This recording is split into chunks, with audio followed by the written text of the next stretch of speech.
Hey, what is up guys, some long name here. About 5 days ago, I think it's 6 days ago at this point, I asked you guys what kind of Maimai content you wanted to see, and actually quite a few of you responded, so let's go through it. Man in the Rice Field says, I mean even the JP players are making slops too. Not that I know of. I mean, when you say slop, you mean like, I don't know, score posting or something. Yeah, for sure. I don't think there's like a Japanese guy. Yo, this is what's happening right now in Maimai. Maybe there is. You should definitely send that shit to me if there's actually a Japanese player doing that. But I don't see anyone doing that. Aokio says, having weekly news about Maimai could be cool. I always catch myself watching news about stuff I like. So Maimai news would fit right into the stuff I watch.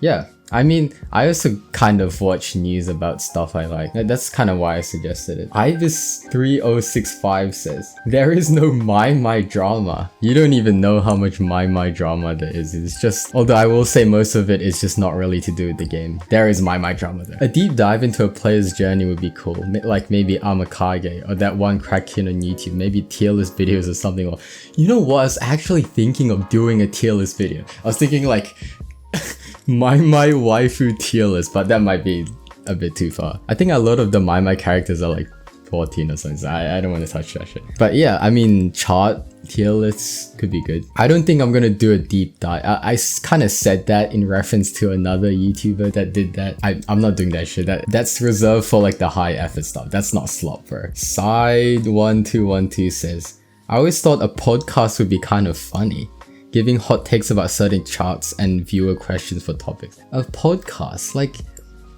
maybe, but I don't think I have the time to do a podcast, once again. A podcast like what you talk to someone for an hour or two. Definitely worth considering. Junha Lee, what's up Junha Lee? Says meme scroll. Yeah, for sure, I would love to just scroll through memes and be like, oh, try not to laugh challenge. WildFang08 says, news would be great, especially since all the promo materials are in Japanese. Yeah, for sure. I mean, they're not all in Japanese. There's like an English Facebook. Seems like a lot of people are saying news. Maho says, you want to make slop?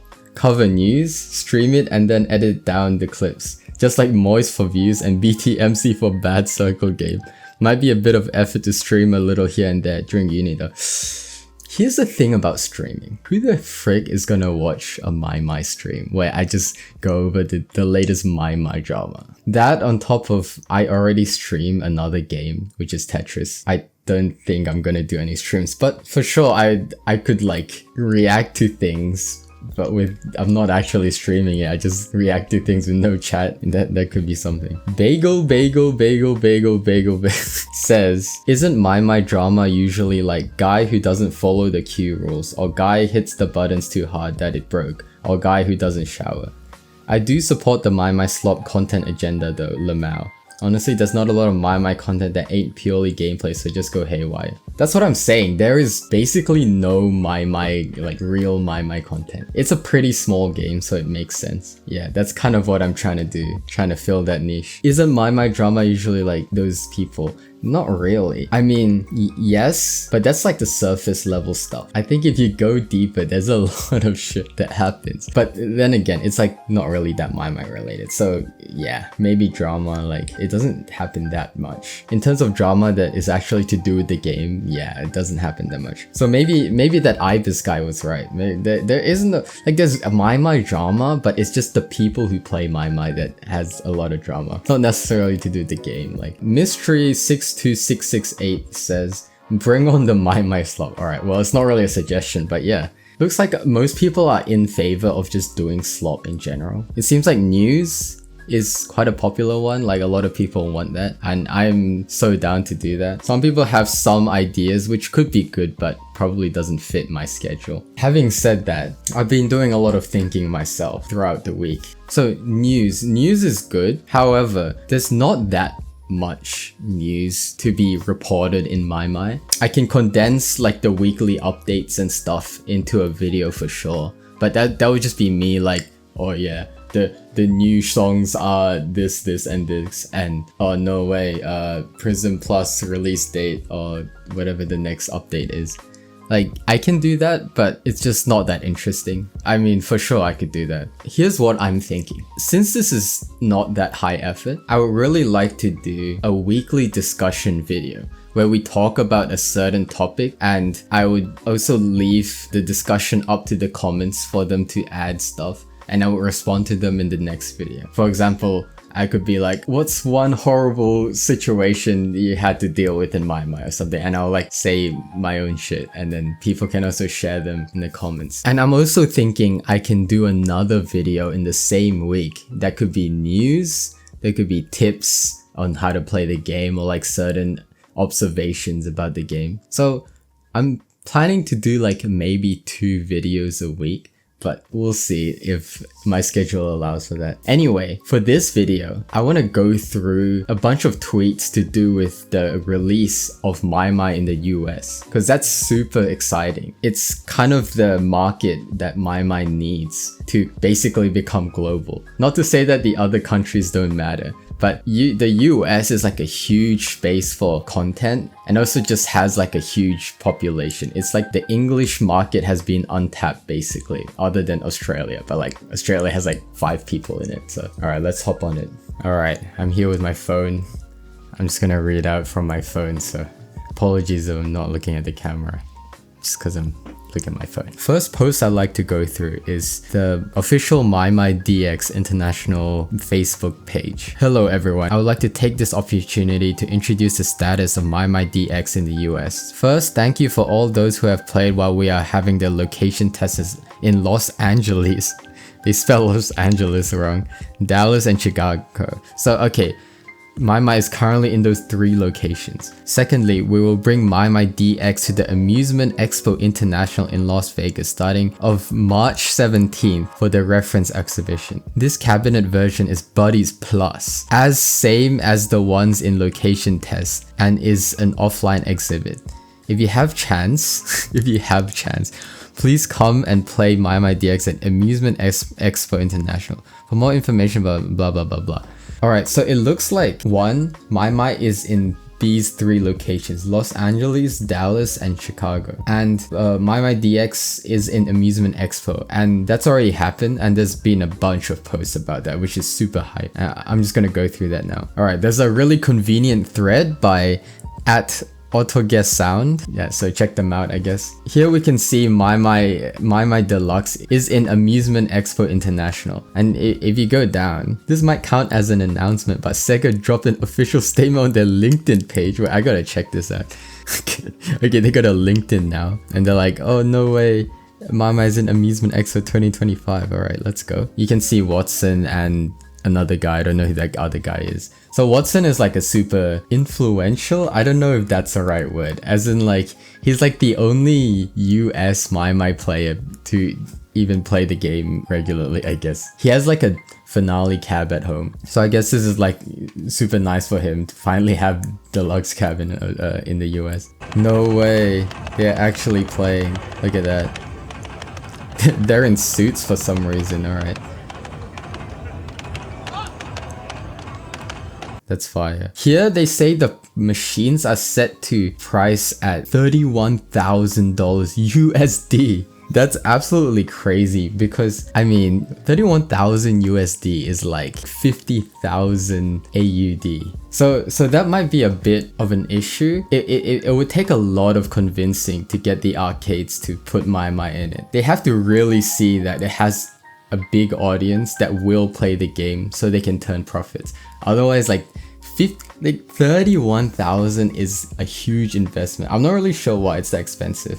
Maybe something about licensing in America or something.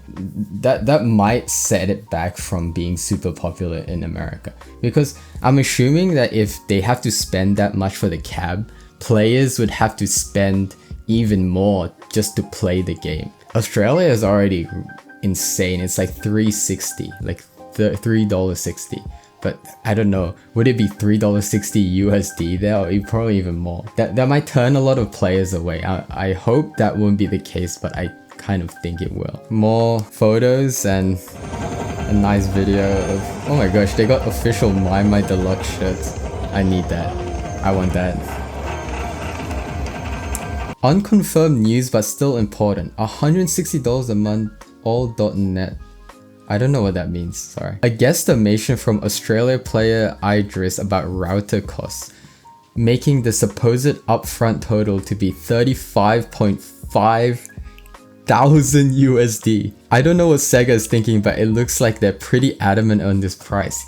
Holy crap, that's even worse. That brings home my previous point even more. If arcades have to spend that much, then the players will have to spend even more. Wait, apparently there will be zero revenue share, which means that when the US buys the cab, they don't need to give back any more money to SEGA in terms of revenue. Okay, that maybe justifies the 31k. And it says you must purchase the all.net router from SEGA. I don't know what that means. Moving on. Okay, apparently it's not 7k AUD for the router. According to the scratch guy, it's 2.5k AUD. Either way, I don't think it's like a huge difference at that point. Okay, so it looks like there's a summary. So the router cost is included in the 31k. So arcades in the US will have to pay 31k for the cab and the router. And there's no monthly fee. Okay, so basically it's just a 31k, it's just a package with it's the cab and the router, and you don't have to pay the monthly online fee like freaking all the other international places do. But every 2 years there's a $2,000 upgrade fee. And this is mandatory, and there's no offline play. Okay, so my question is it online, like international online, as in, you know, can the US people play with like Australia, Singapore, not China, I know Taiwan, all of those places? Is it connected? Because that would be so much better. But it looks like the US is on Buddies Plus right now, and we're on like in the middle of Prism. So I don't think it is, but I really hope it is. So the 31k price includes 2 years of updates. Okay, so basically the 31k is just buy the cab, and only 2 years later do you spend another 2k. Everything is included in it. Alright, that's the end of the thread. Damn. So what I'm getting from this is that, one, it's freaking expensive to get a cab. We really need, like, as a player base, we really need to push them to buy the cabs so people can actually play the game. I don't know how that's gonna happen. We need to convince them. Number two, it kind of seems like online play is like online within the US, seemingly, since they are on Buddies Plus currently. I don't know, maybe they're gonna update to Prism later, but their showcase in the Amusement Expo seemingly is just Buddies Plus. Alright, I'm gonna go over a couple other tweets. King_Furret says, "It's actually so cool and exciting to see a normal American audience be so enamored by Maimai, because hopefully people now understand why the Maimai community and I love this game so much." Yeah, for sure. That's what I'm saying. There's just a huge market in the US. Like, the US is known for being super into rhythm games. You know, look at Osu, look at DDR, look at how big they were. We need Maimai in the US for it to be big. And right now they only have like offline finale caps, so we need it there for the Maimai community to grow, or just for Maimai to grow in general. At Matcha7 says, "Maimai US pricing is egregious LMFAO, no way small arcades are going to be able to afford that." This guy brings up a good point, because we're kind of looking at, you know, the big guys, you know, Round 1, all the I don't know what other big arcades are in America. But what about the smaller arcades? How are local arcades going to afford $31,000? This is why I think Maimai needs to get big first, and then the local arcades would, you know, view that 31k as an investment, and they would get returned eventually if Maimai becomes super popular in America. Just like take out a loan, some shit, I don't know. Alright, that's all I have for today. If you have any opinions about Maimai moving to the US, chuck a comment below, and maybe I'll go through it next video. See ya.